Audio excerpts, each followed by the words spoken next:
Property విషయంలో కన్ఫ్యూజన్గా ఉన్నారా? Gated కమ్యూనిటీలో ఫ్లాట్ తీసుకోవాలా లేదా విల్లా తీసుకోవాలా?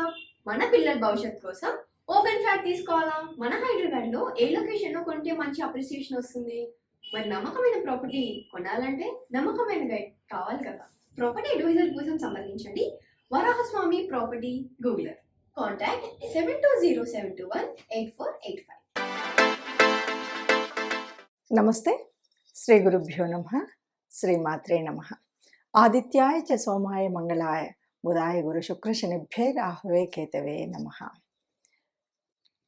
మనం వారం వారం చెప్పుకునేటువంటి ఫలితాలతో పాటు గోచారం అంటే గ్రహచారం, ఈ గ్రహాల యొక్క స్థితిని బట్టి అప్పుడప్పుడు మనకు తెలియకుండా కొన్ని యోగాలు మనకు కలుగుతూ ఉంటాయి. అందులో ఇప్పుడు ప్రస్తుతం జూన్ మాసంలో 15వ తారీఖు నుండి 29 వరకు బుధ ఆదిత్య యోగం కలగబోతుంది. బుధ ఆదిత్య యోగం అంటే దాదాపుగా మనందరికీ తెలిసినటువంటి విషయమే. మనకు పుట్టినప్పుడు జన్మజాతకంలో కనుక కొన్ని యోగాలు ఉంటాయి. కొంతమందికి చాలా యోగాలు కలిసి వస్తాయి, కొంతమందికి యోగాలు అంతగా ఉండవు.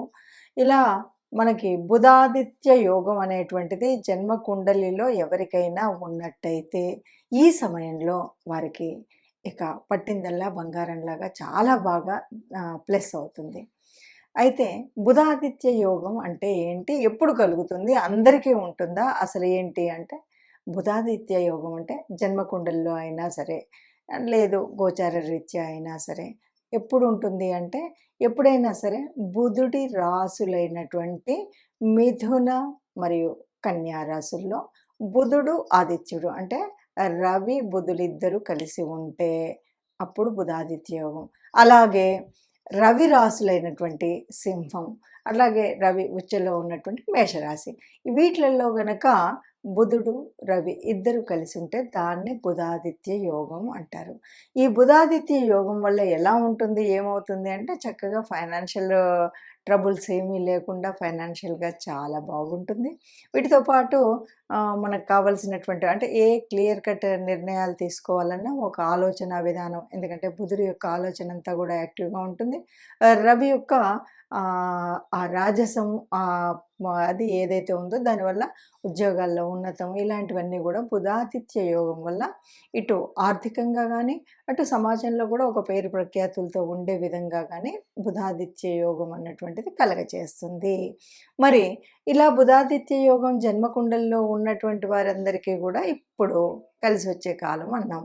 మరి అలా లేదు, యోగం లేదు, బుధాదిత్య యోగం మన జన్మకుండల్లో లేదు. మరి ఇప్పుడు ఎట్లా అంటే, కొన్నిసార్లు ఎలా ఉంటుంది అంటే, మనకి ఇలా గోచార రీత్యా ఉన్నప్పుడు మన జన్మకుండలిలో బుధాదిత్య యోగం లేదు కాబట్టి ఇలా మనకు గోచార రీత్యా వచ్చేటువంటి వాటిని మనం కొంత ఆ ఫలితాన్ని పొందడానికి మన యొక్క రాశి ఏ రాశిలో పుట్టినా సరే కొంత ఆ యోగాన్ని యాక్టివేట్ చేసుకోవడానికి కొన్ని పద్ధతులు ఉంటాయి.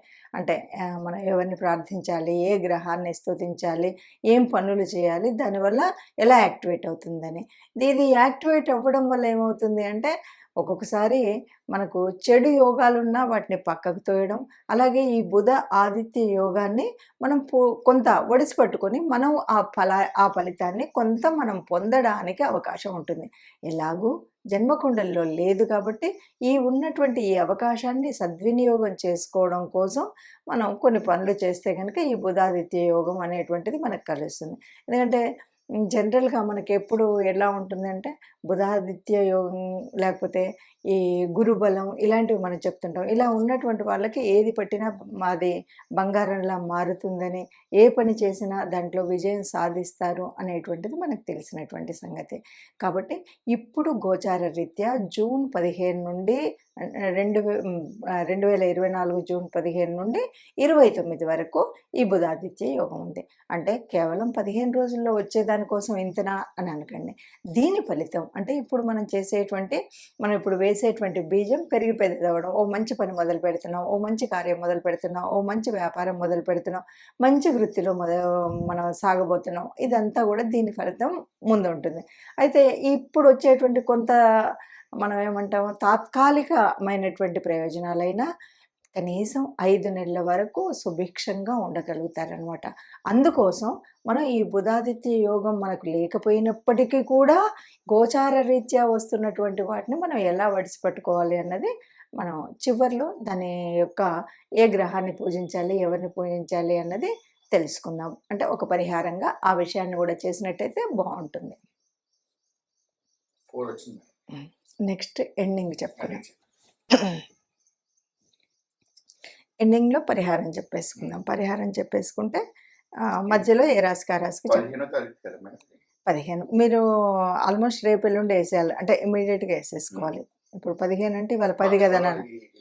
ఈ రోజు రేపు వేస్తున్నాం మేడం. యోగా ఈ రోజు రెండు వేస్తాం.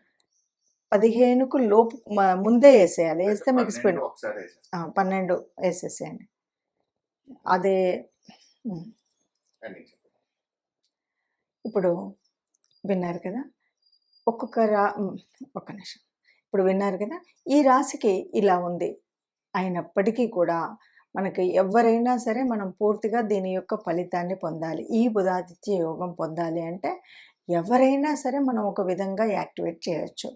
బుధుడు అనగానే బుధవారం మనందరికీ తెలిసినటువంటి విషయమే. ఇది మనకి శ్రీరామచంద్రుల వారికి చాలా ఇష్టమైనటువంటి రోజు.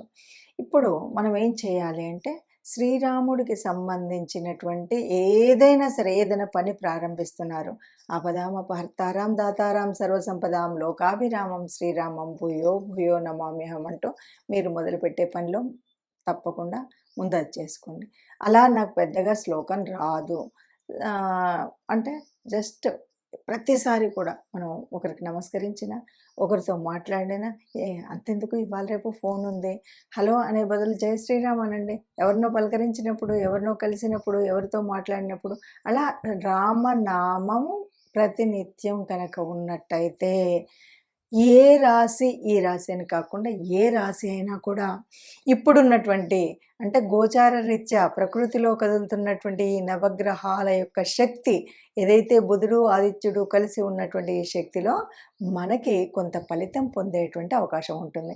ఇది ఎంతవరకు ఎలా ఉంటుందంటే మనం చేసేటువంటి సాధనను బట్టి, మనం చేసేటువంటి ఈ రామనామ జపం అనుకోండి, లేదా ఆదిత్య యోగం.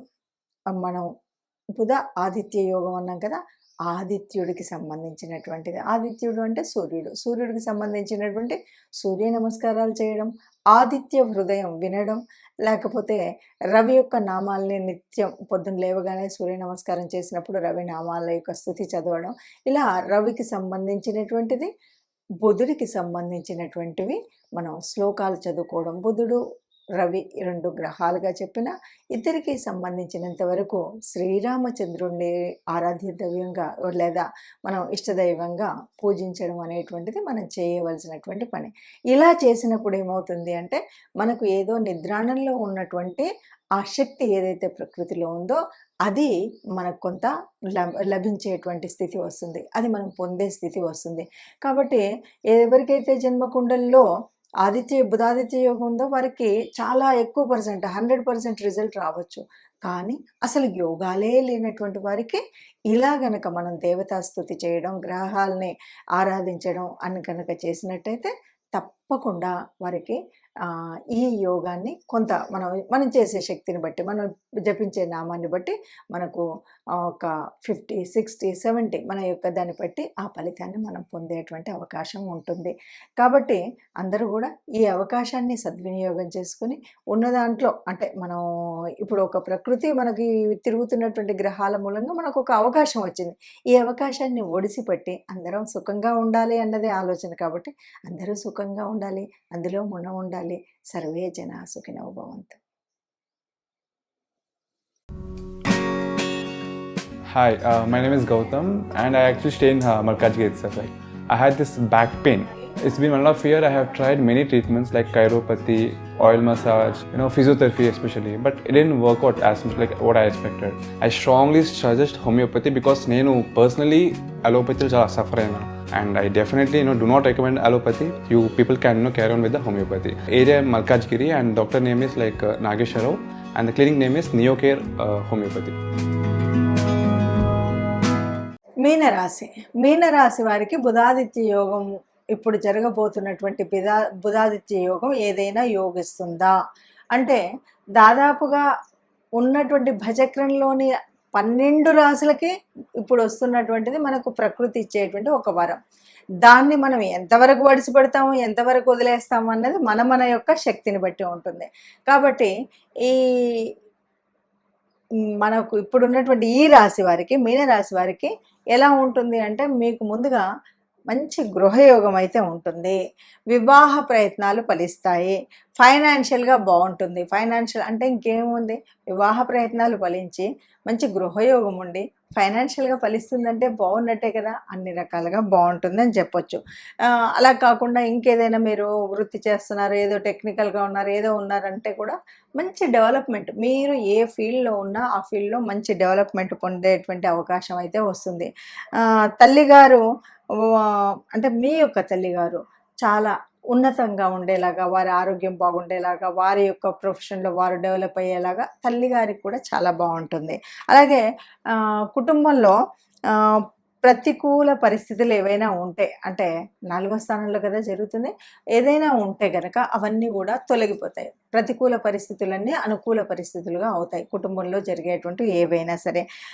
గృహానికి చక్కటి సపోర్ట్ అందించగలిగినటువంటి వాళ్ళు అవుతారు. ఉద్యోగంలో బాగుంటుంది.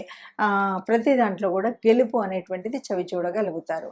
ఇదంతా నిజమేనా అండి అంటే, నిజమా కాదా అన్నది ఎప్పుడు తెలుస్తుందంటే, మీ జన్మజాతకంలో కనుక ఈ బుధాదిత్య యోగం ఉంటే చక్కగా 100 కాదు 200% సక్సెస్. లేదు మా దాంట్లో లేదు మరి కానీ మీరు చెప్పారు అంటే, లేకపోయినప్పటికీ దాన్ని పొందేటువంటి అవకాశం మనకు ఈ గోచార రీత్యా గ్రహాల మార్పుల వల్ల జరిగేటువంటి స్థితిలో మనము పొందేటువంటి అవకాశం వచ్చింది. ఈ అవకాశాన్ని ఎలా సద్వినియోగం చేసుకోవాలి, ఎలా పొందాలి అంటే ఏమీ లేదు, అది మన చేతిలో ఉంది, మన శక్తి దీన్ని బట్టి ఉంటుంది. మనం చైతన్యపరచుకోవాలి అనమాట, దాన్ని యాక్టివేట్ చేసుకోవాలి. అలా యాక్టివేట్ ఎలా చేయాలి, ఇవేమన్నా మనం చెప్తూ ఉంటాం చక్రాలని ఓపెన్ చేసుకుంటున్నారని, ఇది కూడా అంతే. ప్రకృతిలో ఉన్నటువంటి దాన్ని ఏదైనా మనం పొందాలి అంటే మనము మన శరీరం ముందు సంసిద్ధంగా ఉండాలి, స్వీకరించడానికి సిద్ధంగా ఉండాలి. అలాంటి భావన మనకు ఉండాలి. ఆ భావన ఉండడం కోసం మనం ఇప్పుడు చెప్పబోయేటువంటి కొన్ని పనులైతే చేసినట్టయితే తప్పకుండా ఈ బుధాదిత్య యోగం అనుకూలించేటువంటి పరిస్థితి ఉంటుంది. ఈ అనుకూలత పరిస్థితి వల్ల అన్నీ శుభం జరుగుతాయి, చక్కగా ఉంటాయి. ఈ 15 రోజుల వరకే కాదండి, ఈ 5 నెలల వరకే కాదు, ఇప్పుడు మనం చేసేటువంటి పనులు కనుక మనం యాక్టివేట్ చేసుకొని దానివల్ల పొందేటువంటి ఫలితం వల్ల చక్కటి ఉపయోగం కేవలం ఈ 5 నెలల కోసం కాదు, తదుపరి కాలంలో మనకు కావాల్సినటువంటి దానికి ఇది ఒక బీజంలాగా పనిచేస్తూ చక్కటి ఉపయోగకరంగా ఉండేటువంటి పరిస్థితి ఉంటుంది. అంతా బాగుంటుందని చెప్పచ్చు.